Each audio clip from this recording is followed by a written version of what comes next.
So friends, আজকে লিসেনে শিখব ইংরেজি 25টি পজিটিভ কন্ট্রাকশন, যে কন্ট্রাকশনগুলো আমরা সব জায়গায় ইংলিশ বলার ক্ষেত্রে অথবা ইংলিশ লেখার ক্ষেত্রে শর্ট ফর্ম হিসেবে ব্যবহার করতে পারি। সো প্রথমেই জেনে নেওয়া যাক কন্ট্রাকশন কি।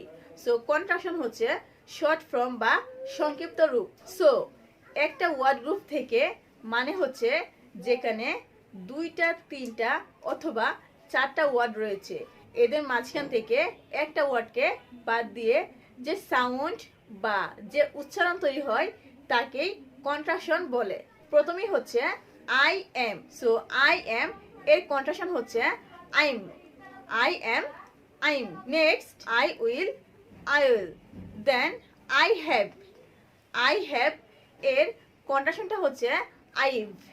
I have, I've. তারপর হচ্ছে আই উড বা I had. So I would বা আই হ্যাড এই দুটোর জন্য আমরা আইড। আইড এই কন্ট্রাকশনটা আমরা ব্যবহার করব। সো কখন আমরা বুঝবো যে আইড দেখে যে কোনটা উড হবে বা কোনটা হ্যাড হবে। সো এর পুরোটাই নির্ভর করবে ভার্বের উপর। তারপর হচ্ছে he is. So he is এর কন্ট্রাকশনটা হচ্ছে he's. He is, he's. Then she is, she's. She is, she's. He will. So he will এর কন্ট্রাকশনটা হচ্ছে he'll. He will, he'll. Then she will, শিল।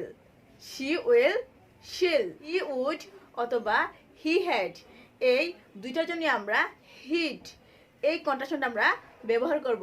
So he would, he had, হিড।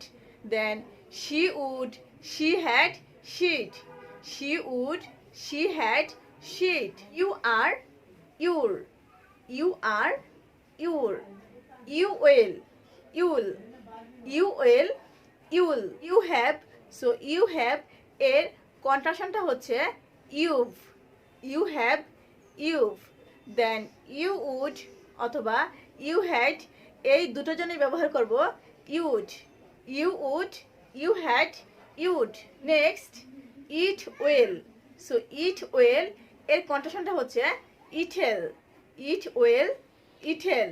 তারপর হচ্ছে it is, it's. It is, it's. Then it would বা it had এই দুটোর জন্য হবে ইটেড। ইট উড বা it had, it'd. We are, we are. We are, we are. Then we will, we'll. We will, we'll. We have. So we have এর কন্ট্রাকশনটা হচ্ছে we've. We have, we've.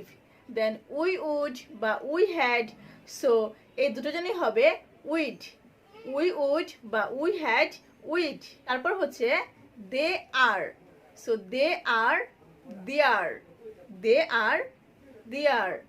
Then they will. So they'll. They will, del. They have, they've. They have, they've. Then they would বা they had. So এই দুটো জন্যই হবে that. They would বা they had, they'd. So friends, আজকের ভিডিওটি এই পর্যন্তই। আশা করছি ভিডিওটি দেখে আপনারা 25টি পজিটিভ কন্ট্রাকশন শিখতে পেরেছেন। ভালো থাকবেন, সুস্থ থাকবেন। আসসালামু আলাইকুম।